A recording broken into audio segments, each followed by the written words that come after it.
Hey gang, Akil Stokes here. Welcome back to the Trading Coach Podcast. Today we're going to talk about the freedom that comes with trading. But before we hop into this episode, I want to give you guys a big thank you for how much you've been supporting the shows. I always ask to please leave a rating and a review to help grow the show. And I've been going through them and I've been getting a lot of ratings and a lot of reviews. So keep it up. It is the best way that we can spread the word about what we're doing here with the Trading Coach Podcast, and allows us to reach new traders and get more questions and produce more compelling episodes. So keep up the great job. So yesterday, I got to nerd out a little bit. You guys know from listening to the Trading Coach Podcast or being with me in the live trading room or any of the stuff that we do over at tier1trading.com that I'm a sports nerd, but I'm also a space nerd. And yesterday we got to witness almost a full eclipse from my perspective. I wasn't in the full zone, but we were like in the 90% zone, which was pretty awesome. And I was telling the traders that I worked with this morning that I made a mistake a couple years ago. I think it was like 2017. We had another eclipse. It wasn't as full as this one, but it was another one. And everyone was saying, don't look at it because you'll burn your retinas and go blind and blah, blah, blah, blah, blah. And I decided to look at it and I learned a very hard lesson. So this year, right, I'm 7 years more mature, 7 years wiser. And I decide that I tell myself going into it, I'm not going to look. I'm going to get the special glasses we have. I was out at a field, whatever like that, my family, a whole bunch of people around. And of course, what did I do? I looked at it again. Right now, I did eventually put the glasses on, but I looked at it again. And people were questioning, like, Gil, like, you've been talking about this for weeks and about not looking, how you learned a valuable lesson. I've been warning everyone else. And how come you still looked? And the answer is simple. I am stubborn, right? I am stubborn. I don't like being told what to do. So if someone is going to tell me you shouldn't do something, I'm going to do it. And my youngest son is the same way, which is going to get him into a lot of trouble later in life, just like his dad. But, at least it's not just me. But it made me think about something, and really it brought up a trading related topic that I'll dive into a little bit.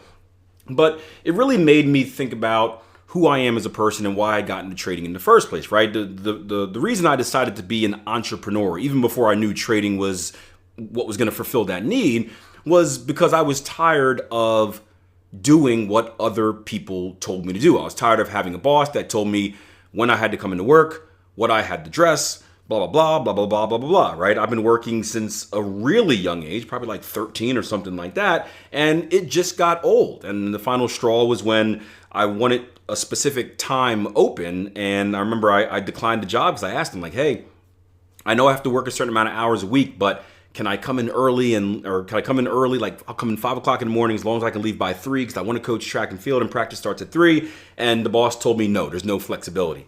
And it was something about that felt kind of like a jail, no flexibility. And eventually got into entrepreneurship that went into real estate investing and trading, where the true value wasn't just kind of financial freedom, but freedom of time as well.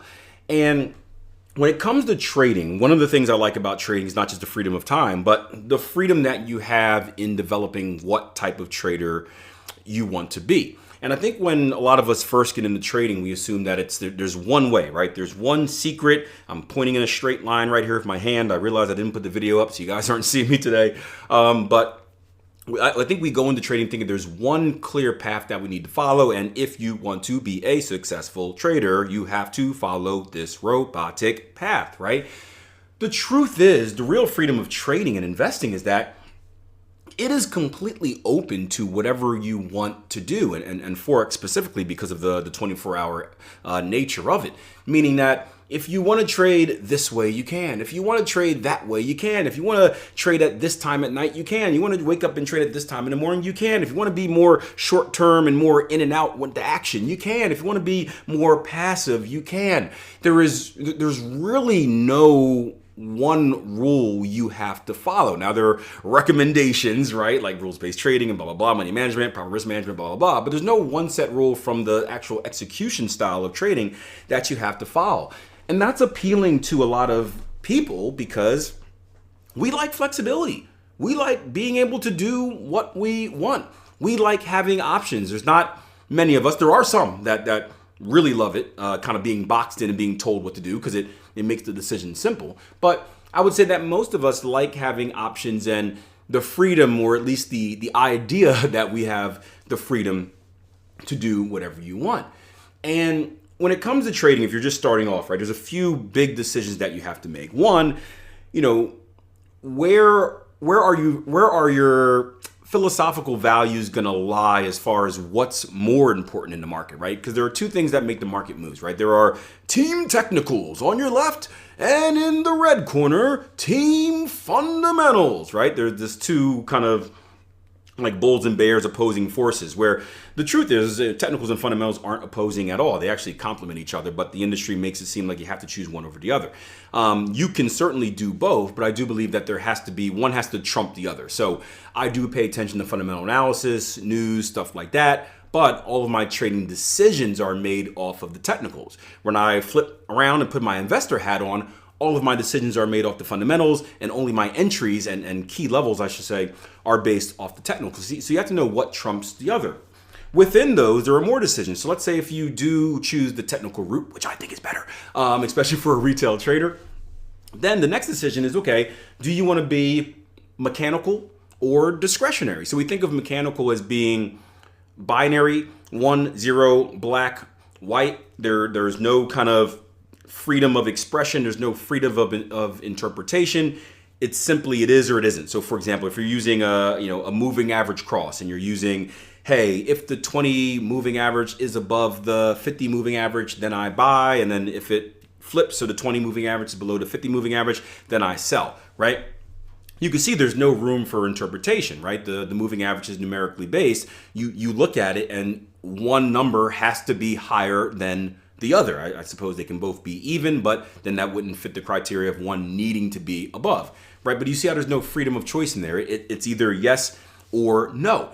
That would be the mechanical approach to it. And that would be more for the option of like the people that are like, I just want to be told what to do. I don't trust myself with my thoughts.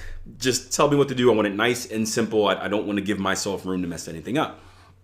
On the flip side of that is going to be your discretionary trading. Now, discretionary trading is more, it's not really like this, but the easiest way to explain it is the traders that come in with like a feel for the market. Like you're doing something, you're looking at a chart, you're analyzing, you're making decisions, you're making interpretations, you're identifying certain things that other people may identify differently, but because you've got this kind of intuition, you can see it, right? That's the discretionary side. And in my opinion, because I flock more towards that side, it is funner, if funner is the word, more fun, because it makes it feel like you're working, right? It's the difference. It's kind of like the difference between buying something from the store and building it yourself. When you build something yourself, you kind of feel more proud of it, right? You also have a better chance of messing it up. If you ask my wife and stuff I try to build around the house, when you buy it from the store, you get it. You trust that it's right, but you don't really get the same sense. So, my mentor always told me that we shouldn't take that into account, like the sense of pride and all that fun stuff. But if we're being realistic about how we are as humans, right, that fulfillment is very important to other aspects of our life and other aspects of our trading. Think about it like this. I know plenty of people, and I put myself in this category as well, who work a job that pays less than an alternative job because they get a sense of fulfillment for that job, whether they're doing something for charity or doing something to help kids or whatever it may be, right? They turn down bigger money at maybe a corporation that doesn't stand for stuff they believe in or does bad things or, whatever it may be, to work for something for less money that gives them that sense of joy because they can go home at night and kind of, they feel better, and because they feel better, they're more motivated. When they're more motivated, you just live a more fulfilled and exciting life. And that should be the ultimate goal, in my opinion. Money is good to a certain extent, but it doesn't buy true happiness. Now, with that discretionary trading, I think here's the part that people don't understand. Even though you are a discretionary trader, meaning you give yourself the ability to interpret and decide, you just can't do whatever you want. And we were looking at a few setups today. There were a few really, really good setups on the euro dollar and pound dollar. These may still be around by the time you hear this podcast. It's coming out tonight. head and shoulders opportunities with some really big potential moves to the upside. Tomorrow's a big, or today, whatever you guys are hearing this, Wednesday, whatever Wednesday is for you, is a big news event day as well. CPI is coming out, FOMC minutes are coming out, a bunch of Fed speakers are talking as well. So we're going to see some movement tomorrow. I can guarantee that. And this could be a setup that gets you involved in that trade. And we're breaking it down in the live room. I always share everything that we do in the live room. We have something called the Pro Trade Log where I shoot my ideas. I put it on the chat as well for people that can't attend the room and haven't had a chance to watch the recording. And I was reading some of the comments from people that were reading, newer traders that were reading, kind of looking at my trading ideas. And they were asking like, hey, where would you put stops? Where would you do this? And I'm saying, okay, well, you know what I would do first? Before I can decide on stops, I have to wait for the pullback because my entry style is I need price to pull back. Then I look for blah, blah, blah, blah, blah. And then I enter. And kind of a newer trader thing happened. We're like, well, Keel, it's moving up towards the target area right now. Wouldn't it be better just to buy? Right? And that's the kind of the FOMO, the fear of missing out, where we make a prediction of the level. Price starts going to that level and we're like, oh shoot, like it's gonna go to without me. I gotta get in, I gotta get in, I gotta get in. And then what happens as soon as we get in, it actually happened in this scenario as well. It goes the opposite direction, it retraces, and then people like me get in at a much cheaper price. Learn that lesson the hard and expensive way. But the point was, when they said, Akil, it's moving towards target, shouldn't you get in, or why don't you get in right now? My answer was simple. I said, well, because it doesn't fit in my rules. And you can see, like, rules? Like, what do you mean rules? Like, it's a good trading opportunity, right? Yeah. It's got a good target location? Yeah. Directional bias? Yeah. Well, if you think it's going to go there, shouldn't you just buy before it gets there? No, right?